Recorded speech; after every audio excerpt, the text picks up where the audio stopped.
This is Stopping Skin Cancer in Its Path. I'm Lexi Albright, a representative of the Foundation for Skin Cancer Prevention, and the topic of today's podcast is skin cancer and some things you can do to help protect your skin. Skin cancer is becoming more and more frequent with the rise of the popularity of being tan. This can be done by suntanning outdoors or indoors. But either way, the exposure to the sun's UV rays can be very dangerous. They are what cause skin cancer. A friend of mine used to tan outside all the time and wouldn't put on sunscreen or do anything to protect herself. She also would go to tanning beds and use those so she would get a good tan no matter if it was cold outside or not. But one day she noticed a mole on her back and it kept changing. And at first she didn't think anything of it, just like anybody else.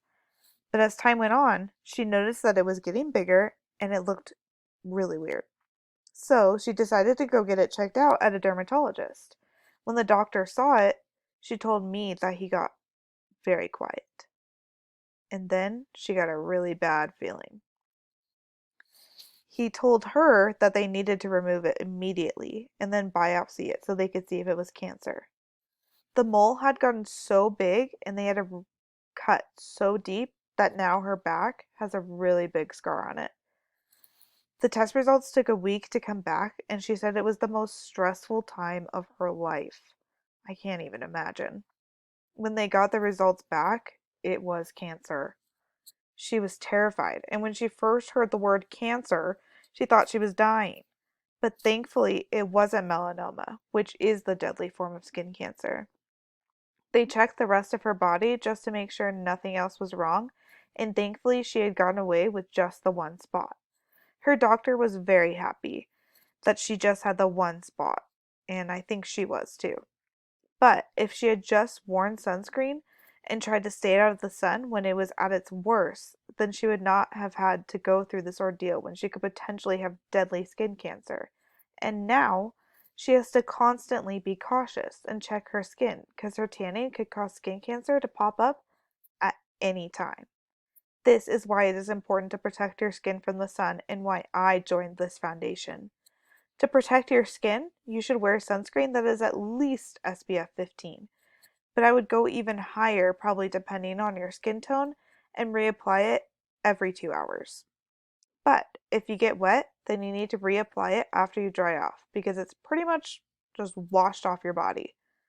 I know I've always been confused when to reapply it, so when I joined the foundation, I learned all this stuff and it was actually really useful because I have really pale skin and I'm always worried about sunburns and just the possibility of skin cancer. If you can, I would also try to wear clothes that offer more coverage from the sun because the sun's UV rays are the highest from around 10 a.m. to 4 p.m., which is when we're outside the most. I also highly encourage avoiding sun tanning beds. They are horrible for your skin and increase the chances of getting skin cancer a lot. Try to be in the shade as much as possible when you're outside because it's one of the best protections out there. I know it's so tempting to get tan because it's what's popular right now, but think of the future and what can happen to your skin because you did this in your youth. I encourage you to try to make sure you are protecting your skin the best you can when you go outside by putting on sunscreen and just staying in the shade. Please, please, please don't go to suntanning beds. It will definitely help protect you in the long run. Thank you so much for listening. If you want more information, go to the Foundation for Skin Cancer Prevention website, and you can also go to the CDC website because they also have great resources to see how you can protect yourself. Bye.